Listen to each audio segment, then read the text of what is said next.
Drop it.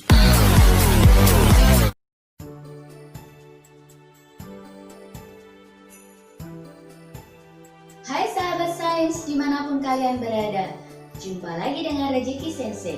Don't forget, do something to learn right here, right now. Lakukan sesuatu untuk belajar di sini, sekarang juga. Hari ini kita akan belajar tentang apa ya? Nah, sebelum kita mulai belajar, saksikanlah video berikut ini.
Setelah menyaksikan 3 video tadi, video yang pertama menceritakan tentang perkembangan kecambah yang menyatakan bahwasanya akar selalu tumbuh menuju ke pusat bumi, sementara tunasnya menuju ke atas permukaan. Serabut akarnya menuju ke samping mencari sumber air.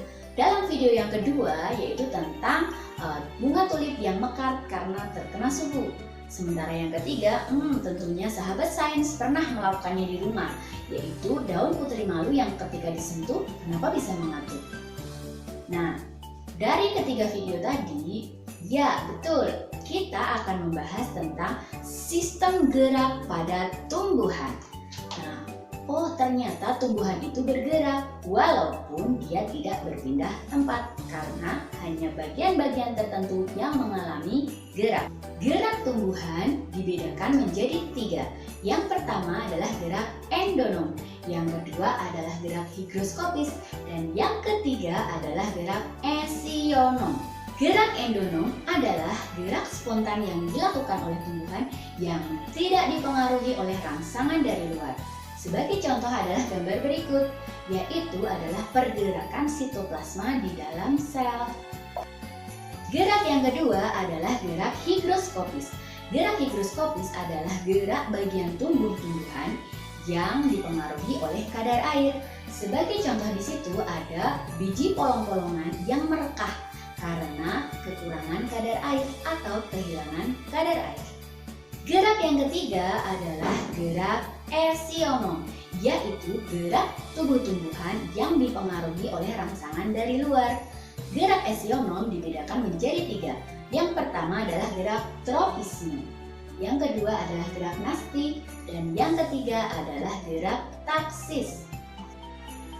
Gerak tropisme adalah gerak sebagian tubuh tumbuhan yang arah geraknya dipengaruhi oleh arah datangnya rangsang. Fototropisme, gerak yang dipengaruhi oleh cahaya. Sebagai contoh adalah bunga yang ditanam selalu menuju ke arah datangnya cahaya. Yang kedua adalah geotropisme, yaitu gerak yang dipengaruhi oleh gravitasi bumi. Di situ dilihat bahwasanya akar selalu menuju ke pusat bumi, sementara tunasnya menuju ke atas permukaan bumi. Yang ketiga adalah tikmotropisme, dipengaruhi oleh sentuhan. Nah, sebagai contoh di situ adalah sulur dari tanaman yang merambat. Yang keempat adalah kemotropisme, yaitu dipengaruhi oleh zat kimia. Sebagai contohnya adalah pada proses penyerbukan. Yang terakhir adalah hidrotropisme, yaitu dipengaruhi oleh datangnya air. Sebagai contoh, serabut akar selalu menuju ke pusat air. Gerak nasti. Gerak nasti adalah gerak bagian tumbuhan yang tidak dipengaruhi oleh arah datangnya rangsang. gerak nasti kompleks, yaitu gerak nasti yang dipengaruhi lebih dari satu rangsangan. Contohnya adalah peristiwa membuka dan menutupnya stomata pada daun. Yang kedua adalah termonasti, yaitu gerak nasti yang dipengaruhi oleh suhu. Contohnya adalah mekarnya bunga tulip. Dan yang ketiga adalah fotonasti, yaitu gerak nasti yang dipengaruhi oleh cahaya. Contohnya adalah bunga pukul 4 yang mekar di sore hari. Yang keempat adalah niftinasti, yaitu gerak yang dipengaruhi oleh siang dan malam. Contohnya adalah daun lamtoro yang membuka ketika siang hari dan menutup pada malam hari. Dan yang terakhir adalah gerak seismonasti, yaitu gerak yang dipengaruhi oleh sentuhan. Contohnya adalah daun putri malu yang ketika disentuh dia akan menutup. Gerak taksis adalah gerak seluruh bagian tubuh tumbuhan yang dipengaruhi oleh arah datangnya rangsang. Contoh gerak taksis yang pertama adalah fototaksis, yaitu gerak yang arahnya dipengaruhi oleh cahaya. Contohnya adalah euglena yang selalu berjalan menuju cahaya. Kemudian yang kedua adalah kemotaksis, yaitu dipengaruhi oleh zat kimia. Contohnya adalah pada proses penyerbukan, jadi dia arahnya menuju ke zat yang menarik dari sel sperma tersebut. Yang terakhir adalah galvanotaksis, yaitu gerak taksis yang dipengaruhi oleh aliran listrik atau muatan listrik. Contohnya adalah pada makhluk hidup mikroorganisme yang selalu bergerak menuju ke daerah yang mengandung muatan listrik.